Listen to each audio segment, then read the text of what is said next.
शिवसेनेचा बुलंद आवाज इंदापूर तालुक्यामध्ये नव्हे तर संपूर्ण पुणे जिल्हा महाराष्ट्रामध्ये ज्यांनी शिवसेनेच्या माध्यमातून सहकार सेना वाढवली ते सहकार सेनेचे राष्ट्रीय उपाध्यक्ष सूरजभाऊ काळे यांच्या पत्नीला पंचायत समिती पळसदेव गणातून उमेदवारी मिळालेली आहे। आपल्याबरोबर सूरजभाऊ आहेत।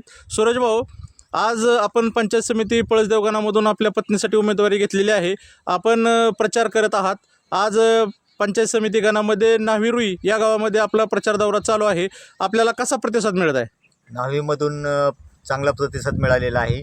इतर वेळेस भाजप आणि राष्ट्रवादीलाच मतदान केलेलं आहे, पण विकासाच्या नावाखाली हे स्थानिकचे जे त्यांचे पदाधिकारी आहेत ते सक्षम करण्याचे काम राष्ट्रवादींनी केलेलं आहे, भाजपने तेच केलेलं आहे।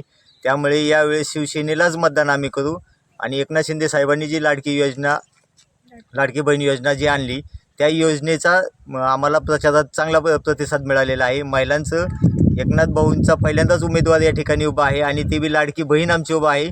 त्यामुळे आम्ही या ठिकाणी फक्त लाडक्या बहिणीलाच बघून आम्ही मतदान करणार आहे। इंदापूर तालुक्यामध्ये आपण शिवसेनेच्या वतीने किती उमेदवार उभे केलेले आहेत? इंदापूरला 3 पंचायत समितीचे आणि 2 जिल्हा परिषद उमेदवार उभा केलेले आहे शिवसेनेच्या वतीने।